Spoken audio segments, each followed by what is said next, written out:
Hi travellers.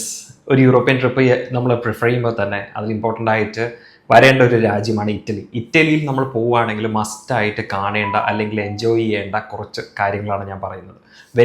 Venice ഒരു water bodied ആയിട്ടുള്ള ഒരു പ്ലേസ് ആണ്. വെനീസിലെ സെൻറ്റ് മാർക്ക് സ്ക്വയറിലേക്കുള്ള ബോട്ട് യാത്ര അതിമനോഹരമാണ്.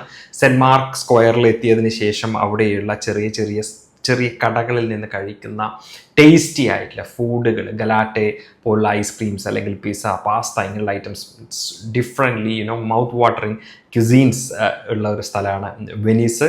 അതുപോലെ തന്നെ പിസായിലെ ടവർ, ലോകമാത്ഭുതങ്ങളിൽ ഒന്നായ പിസായിലെ ലീനിങ് ടവർ, റോമിലെത്തിക്കഴിഞ്ഞാൽ കൊളോസിയം, ചരിത്ര പ്രാധാന്യമുള്ള കൊളോസിയം, അതുപോലെ സെൻറ്റ് പീറ്റേഴ്സ് ബസലിക്ക വത്തിക്കാനിൽ, ഫ്ലോറൻസിലെ മൈക്കൽ ആഞ്ചലോ സ്ക്വയർ. ഇത്രയും അട്രാക്ഷൻസ് എങ്കിലും മിനിമം നമ്മളൊരു ഇറ്റാലിയൻ യാത്ര ചൂസ് ചെയ്യുമ്പോൾ അതിലുണ്ടായിരിക്കണം. ഒരു യൂറോപ്യൻ ടൂർ പ്ലാൻ ചെയ്യുമ്പോൾ അതിൽ ഇറ്റലി എന്ന് പറഞ്ഞ രാജ്യം ഇൻക്ലൂഡ് ചെയ്തിട്ടുണ്ടെങ്കിൽ ഇത്രയും ഡെസ്റ്റിനേഷൻസ് മസ്റ്റായിട്ട് അതിലുണ്ടാവും.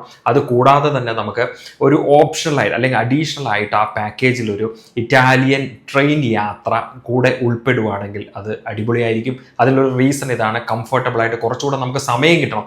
ഒരു 12 ദിവസത്തെ സ്ട്രെച്ച് ഓഫ് പാക്കേജ് നമ്മൾ ഡിസൈൻ ചെയ്യുമ്പോൾ തന്നെ എല്ലാ രാജ്യങ്ങളിലും കൂടുതൽ നൈറ്റ് കൊടുത്തുകൊണ്ട് നമുക്ക് ചെയ്യാം. അത് വളരെ എക്സ്പെൻസീവ് ആയിരിക്കും. അതുപോലെ ടൈമും ഒരുപാട് ദിവസങ്ങളും കൂടുതൽ നമുക്ക് എടുക്കേണ്ടി വരും. അപ്പോൾ അങ്ങനെ വരുന്നതുകൊണ്ട് ഇറ്റലിയിൽ നമുക്കൊരു 3 നൈറ്റാണ് മിക്ക യൂറോപ്യൻ പാക്കേജുകളിലും ഇൻക്ലൂഡ് ചെയ്തിട്ടുള്ളത്.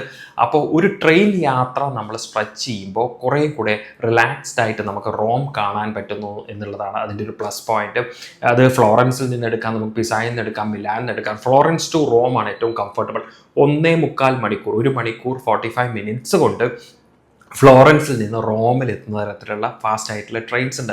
മണിക്കൂർ 150-200 കിലോമീറ്റർ സ്പീഡിലൊക്കെ യാത്ര ചെയ്യാൻ പറ്റുന്ന തരത്തിലുള്ള സ്പീഡുള്ള ട്രെയിൻസാണ് അവിടെ അവൈലബിൾ ആയിട്ടുള്ളത്. അപ്പോൾ ഇങ്ങനെയുള്ള എല്ലാം കൂടെ കമ്പൈൻ ചെയ്താൽ നല്ല ക്യുസീൻസ് കിട്ടുന്ന സ്ഥലങ്ങൾ, വെറൈറ്റി എക്സ്പീരിയൻസ് കിട്ടുന്ന സ്ഥലങ്ങൾ, ചരിത്രപ്രധാനമായിട്ടുള്ള ഒരുപാട് ഡെസ്റ്റിനേഷൻസ് ഉള്ള സ്ഥലങ്ങൾ, ഇതൊക്കെ ഇൻക്ലൂഡ് ചെയ്യുന്ന ഒരു പ്ലേസാണ് ഇറ്റലി.